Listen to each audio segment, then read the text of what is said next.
Bully Girl was forced to perform as a joke. What she did left the crowd in tears. There are voices the world was never meant to hear. Not because they lack power, but because no one ever gave them a chance to be heard. This story is about one such voice. A girl who had nothing but a song in her heart, and a mother who never stopped believing. If you believe, like we do, that even the quietest voices can change the world, then subscribe to Cracks of Light, where stories of resilience, truth, and quiet strength come to life. Now, let's begin. Lena Becker never planned to be noticed. At 13, she had already learned how to disappear. In the back rows of classrooms, in oversized sweaters handed down from neighbors, in the silence that filled her apartment when her mother left for the night shift. They lived on the top floor of a crumbling housing block on the edge of an old industrial town, where dreams were cheap and worn out like the rusted fences surrounding it. Her mother worked nights cleaning offices, leaving Lena to care for her baby brother, heat frozen leftovers, and help him with homework by flashlight when the power went out again. Their life was a quiet rhythm of surviving, one bus ride, one borrowed meal, one more day, without questions. At school, no one remembered her birthday. They remembered her shoes, though, the ones with the soles coming apart, and they remembered her lunch, which often wasn't there. Kids laughed, made jokes, sometimes loud, sometimes in whispers sharp enough to cut. Lena didn't talk back. She didn't look up, but she hummed, always, in stairwells, in empty hallways, while sweeping the kitchen floor at night. The songs were old ones her mother used to sing, lullabies and folk melodies passed down like invisible heirlooms. She never sang them in full, just fragments, always under her breath, like secrets too fragile for the world to hear. Then one morning, something changed. The school intercom crackled to life with an announcement, Talent Week. Students could sign up to showcase any skill dancing, poetry, music. There would be a small event next Friday in the gym. Most of the class burst into excitement. Groups began forming instantly. TikTok routines were planned, violin solos rehearsed, jokes thrown around. Lena sat still. She didn't react. But that night, after brushing her brother's hair and folding the same t-shirt for the 5th time, she pulled out the little notebook where she had written lyrics in her careful, slanted handwriting. No one saw her, not even her mother. But in the quiet of that room, with streetlights flickering through the window, Lena made a choice. She would sing. The next day, when the hallway emptied between periods, she walked up to the talent sign-up sheet taped outside the main office. She hesitated. Her heart thumped. Her hand shook. She scanned the names, dozens already scribbled across the lines. At the very bottom, there was one blank space left.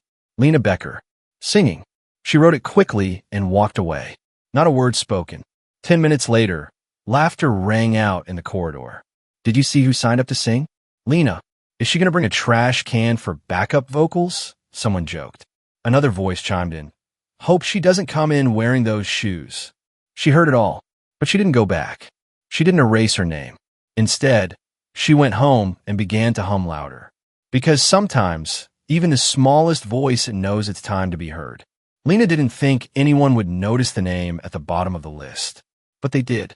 By lunch the next day, her name was a punchline. Lena Becker's gonna sing? What's she gonna do? Hump into a soup can, someone said loud enough for her to hear. Another voice chimed in from the next table. Maybe it's some kind of prank act. She'll probably sing a lullaby and cry on stage. The laughter wasn't subtle. It wasn't quiet.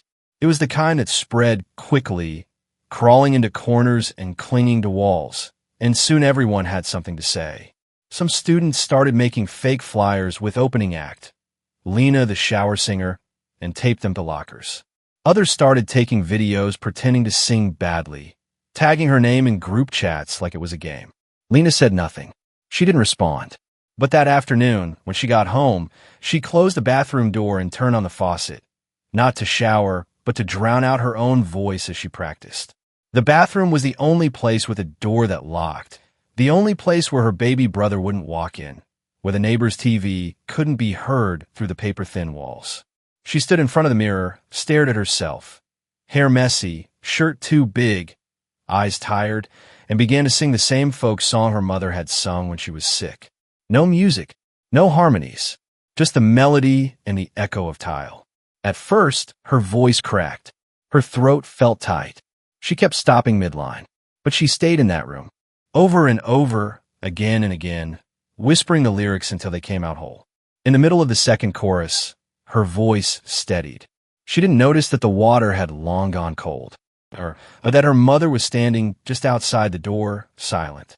Her mother didn't knock. She didn't interrupt. She simply leaned against the hallway wall, arms folded, eyes glistening. It wasn't just the song. It was the way Lena sang it, as if it was the only thing she had left to give. That night, her mother quietly left a cup of tea outside the bathroom door and slipped a note underneath. Whatever happens, sing your way. Later that night, Lena dreamed. In it, she saw her mother, younger, wearing a long dress she'd only seen in photos. She was standing in the middle of an open field, hands outstretched, singing the very same melody into the wind. There were no crowds, no microphones, just sky and voice. And somehow in that dream, Lena understood. Her mother hadn't stopped singing because she didn't want to. Life had just taken a space to sing away. That dream stayed with her when she woke up, long after the sky had turned pale blue and the hallway filled with noise again. On the morning of the talent show, Lena didn't eat breakfast. She couldn't. Her stomach twisted with every step she took toward the school gym. The room had been decorated with balloons and a cheap banner that read Talent Day. Groups clustered in corners doing final rehearsals. One girl was curling her hair in the mirror of her phone. A boy adjusted his keyboard stand while his friends slapped his back in encouragement. Lena found a seat by the far wall, alone. She clutched her notebook, the same one where she had written every lyric by hand. Her name was the last on the schedule. She watched the acts pass by, singing, dancing, comedy skits. Some got loud cheers. Some didn't. She didn't care. When her name was called, a few students in the crowd giggled. One person muttered, "Oh, here we go." She didn't look at them. She walked to the center of the gym floor, where a single microphone stood. But she didn't reach for it. She asked to sing without it. No music, no lighting changes, no background track. Just her. Someone in the back snorted. The teacher nodded slowly and gestured for the room to quiet down. Lena took a breath. Her first note was soft, almost too soft to hear. But then the second note came, and the third. And something shifted. The room didn't just quiet, it stilled. The noise stopped, not out of politeness, but because it had to. Because her voice wasn't big or flashy, but it was honest. It was bare. It was the kind of sound that doesn't demand silence, it earns it. By the time she reached the second verse, no one was recording for a joke anymore. No one was whispering. Even the teacher holding the clipboard had lowered her pen. She sang the last line slower than written, not for effect, but because that's how her mother always did. And when she stopped, there was no instant applause. Just stillness. Then, from the back, someone began to clap. Then another. And then the room filled with hands coming together. Not out of shock or surprise, but out of something more rare. Respect. Lena didn't smile. She didn't cry. She just stood there, notebook in hand, as if unsure if it had really happened. But something inside her shifted. For the first time, she felt seen. Not for her clothes. Not for what she lacked. But for something she had always carried quietly. Her voice. The gym was almost empty by the time Lena stepped off the floor. A few students were still talking in hushed tones, the kind that didn't carry mockery anymore, but confusion. Confusion about how a girl they never looked twice that could hold a room, without even touching the mic. Lena walked quietly toward the back exit. Notebook still in hand, heart still thudding, unsure whether what had just happened was real or just a break in her own imagination. Before she reached the doors, a woman approached her. Not a teacher, not a parent she recognized. She looked slightly out of place. Neat blazer, quiet confidence, the kind of presence that didn't ask for attention but got it anyway. "You must be Lena," she said, her tone calm but direct. "I'm Natalie Hargrove. I wasn't here for the event. I came to see my nephew perform, but I stayed for you." Lena blinked, unsure what to say. Natalie glanced at the notebook in her hand. "You wrote that down yourself?" Lena nodded. "I'd like to hear you sing again. In a proper space. With real sound." Lena said nothing. Natalie reached into her purse and handed her a business card. "We have a studio in the city. You come with your mom." Just one afternoon. Nothing fancy. I just want to know if what I heard today is really what I think it is.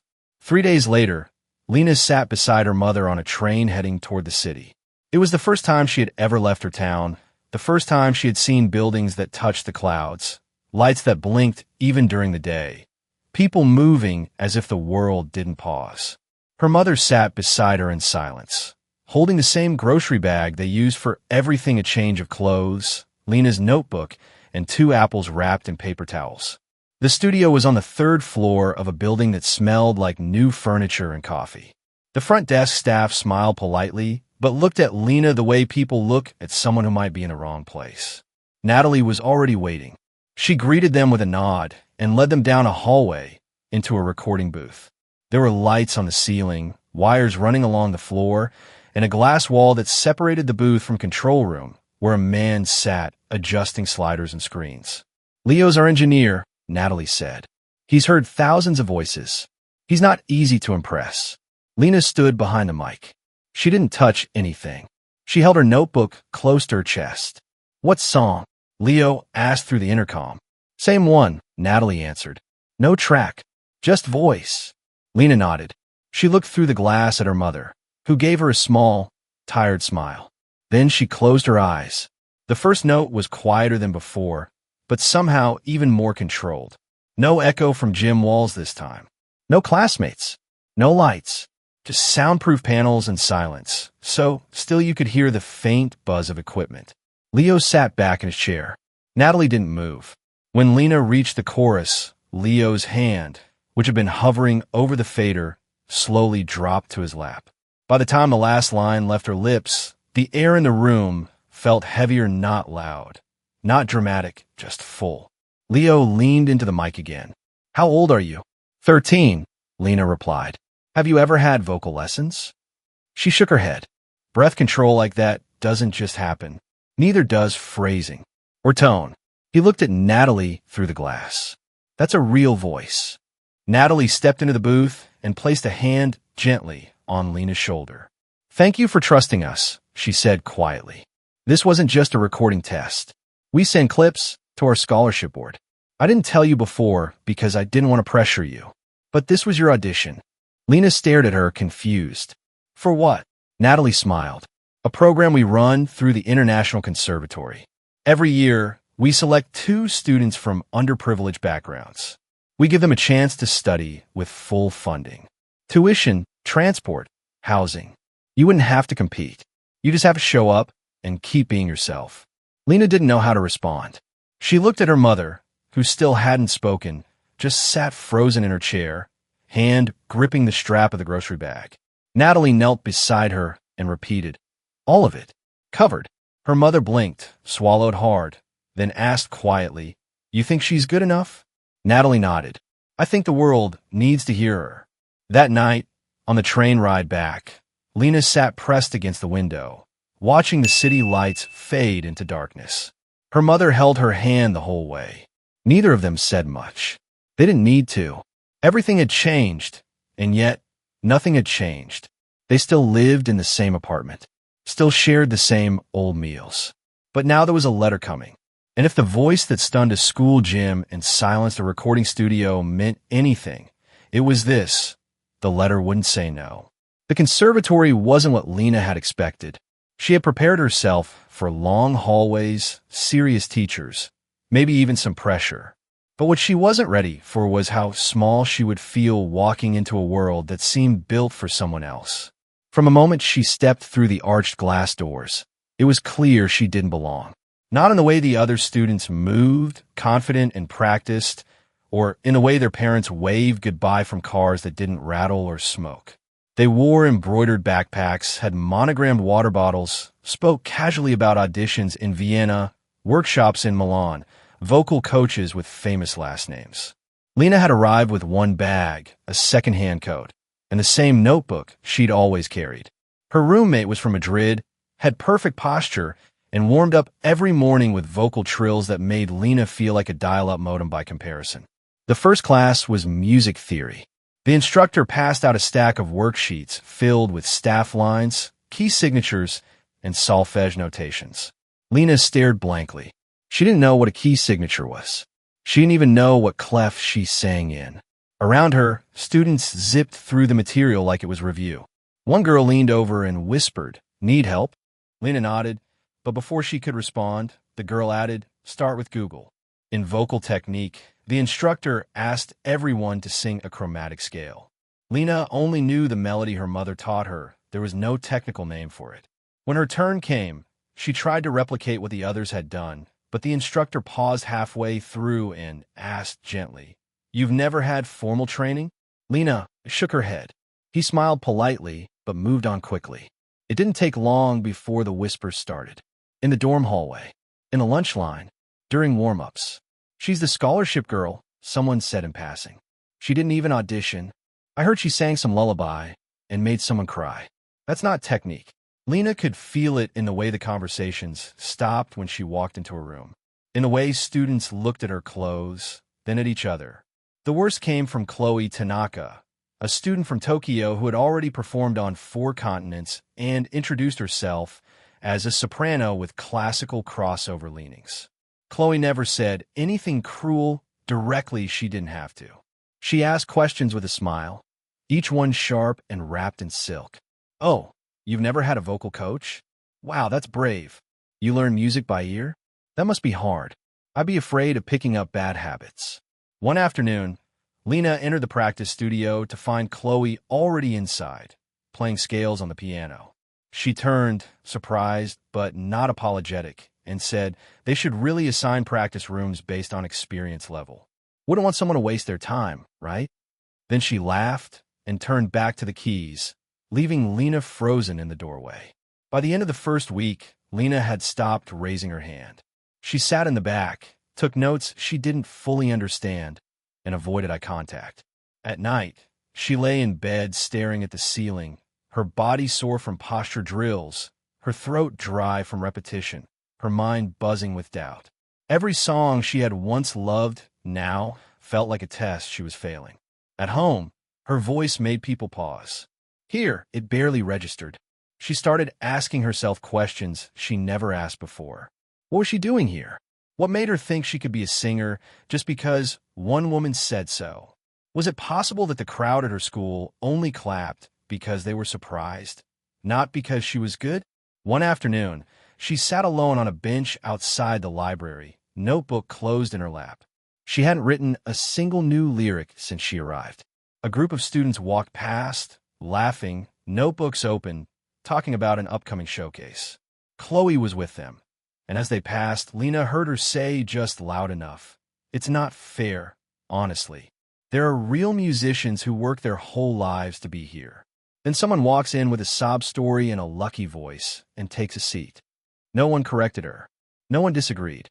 And that, more than anything, made Lena feel like she'd been thrown into a room built for someone else and then blamed for not fitting in. She didn't cry. She didn't argue. She just sat there, still, wishing she could shrink back into the background where no one noticed her name, her story, or her voice. For the first time in a long time, Lena didn't want to sing. Not because she didn't love it, but because she was starting to believe it wasn't enough. It happened on a Thursday night, long after the dorm lights had gone out and the hallway fell quiet. Lena lay in bed staring at the ceiling. The soft hum of the air vents the only sound keeping her company. She hadn't sung for 3 days. Not really. She'd mouthed her way through rehearsals, forced herself through warm-ups, nodded along in class, but her voice had stopped being hers. It had become something she carried out of obligation, not instinct. That night, something in her shifted.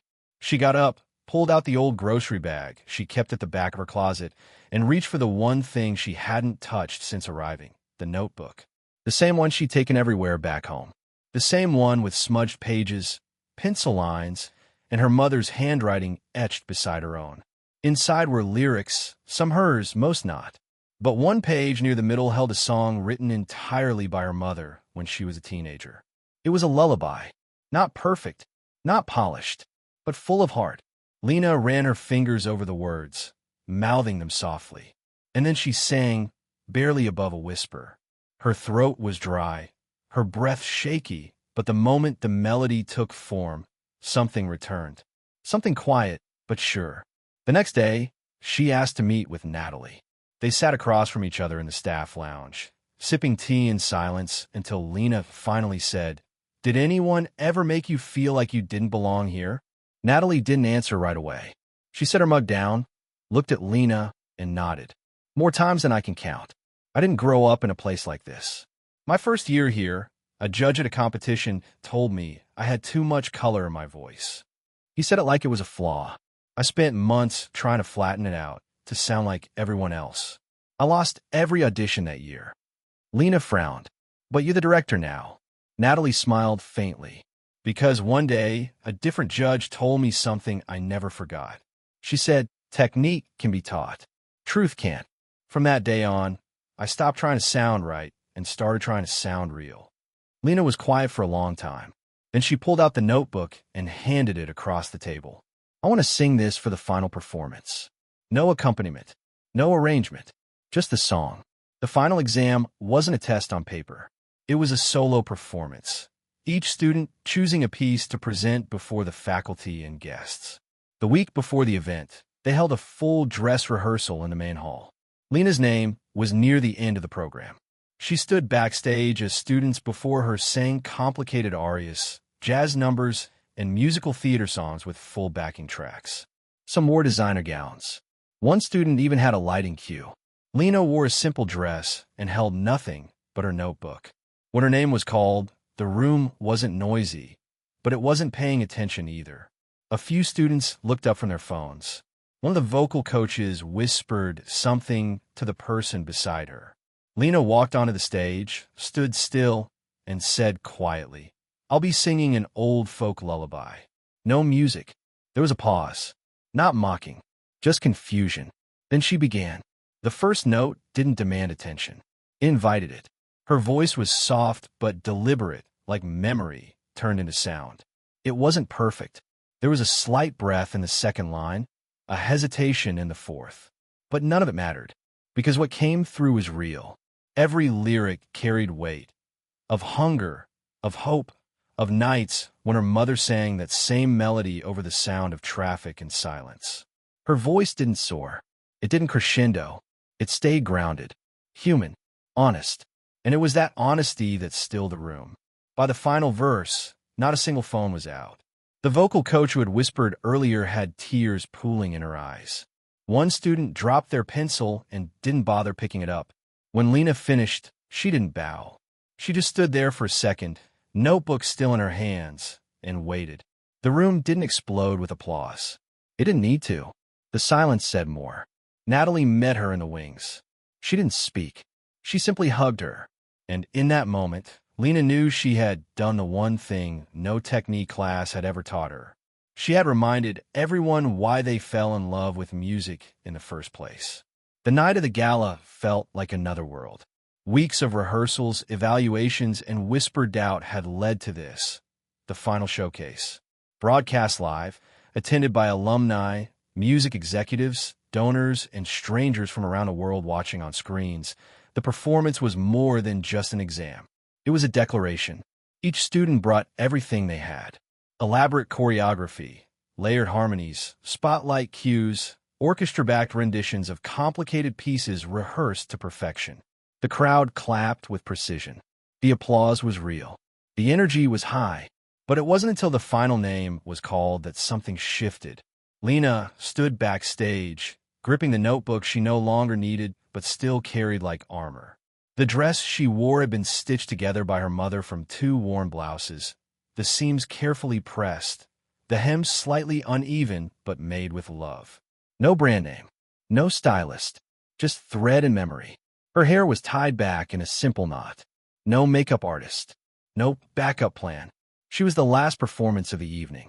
One of the stagehands glanced at her, confused for a second. No equipment to set up, no band to prep, but nodded. The lights dimmed. A hush spread across the auditorium.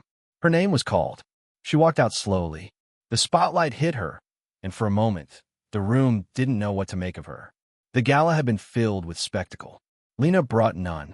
She stood center stage, looked out into the sea of shadows, and found what she needed.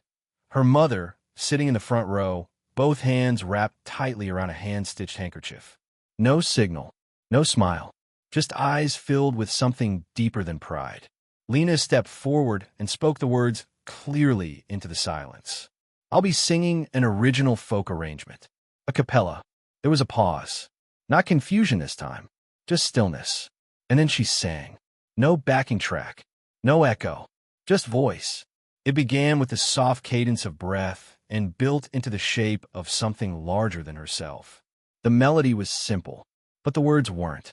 They spoke of girls with quiet dreams, of rooms where no one listens, of voices never given space to grow.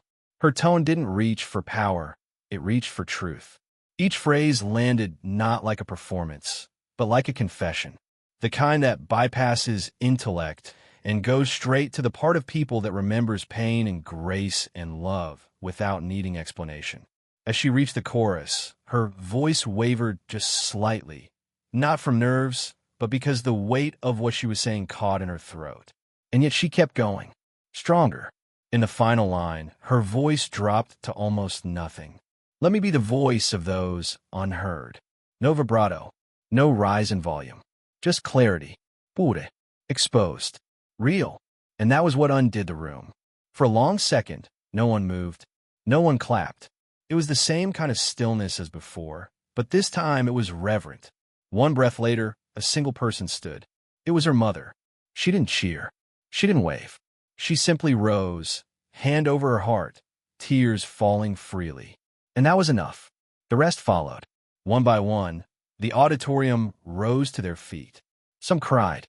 Some pressed their hands together without knowing why. A conductor in a balcony pulled off his glasses to wipe his face.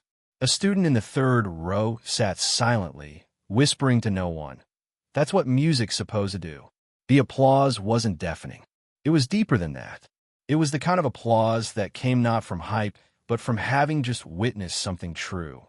Lena stood there, still not smiling, still holding her notebook. She didn't bow. She didn't need to. The standing ovation wasn't for a performance. It was for presence, for honesty, for what she carried on stage and gave away without expecting anything back. And in that moment, Lena Becker, once the girl from nowhere with nothing but a borrowed voice, wasn't the last act of the night. She was the reason the night mattered at all. The letter came just days after the gala, though everyone already knew what it would say. Lena had been offered full admission to the year-round program, tuition and living expenses covered entirely. But what made her eyes sting wasn't the scholarship. It was the handwritten note at the bottom, signed by the board. "We believe in your voice. Thank you for reminding us why we started." The school arranged for her mother to move into a staff apartment nearby, offering her a job in the cafeteria so they could stay close. It wasn't glamorous, but it meant they were together. And for the first time, neither of them had to choose between survival and dreams. A week later, Chloe stopped Lena in the hallway. No cameras, no audience. She hesitated, then said quietly, "I was wrong about you." Lena didn't reply. Chloe added, "You reminded me what it felt like to sing for joy, not just for credits." That was enough. They weren't friends overnight, but the silence between them softened. Years passed, but Lena never traded honesty for polish. She trained, she studied, but she never let go of the girl who sang in the hallway with no one listening. Her voice carried her farther than she imagined. Performances at international festivals, collaborations with humanitarian programs, a recurring role as host and ambassador for UNICEF's Voices for Hope concert series, where she introduced young musicians from refugee camps and remote villages, helping give them the first stage she never had. She didn't talk much about her early life unless asked, but the world noticed. And when she did speak, it wasn't to impress, it was to invite. On a live television interview years later, seated across from a famous host known for hard questions, she was asked, "What was the moment that changed everything? The one that made you believe this life was possible?" Lena didn't pause. She looked into the camera, then simply said, "It wasn't a moment. It was a person. The first one who stood when no one else did. My mother." There was no dramatic music, no applause cue, just silence. The kind that came not from awe, but understanding. And that is how a voice that once echoed in a cracked bathroom wall reached the ears of the world. A voice not trained for fame, but born from truth. If Lena's story moved you, even just a little, take a second to share this with someone who might need to hear it. And don't forget to like, comment, and subscribe to Cracks of Light, where we bring you stories that remind us all. It's not always the loudest voice that changes the world, but the truest one. We'll see you next time.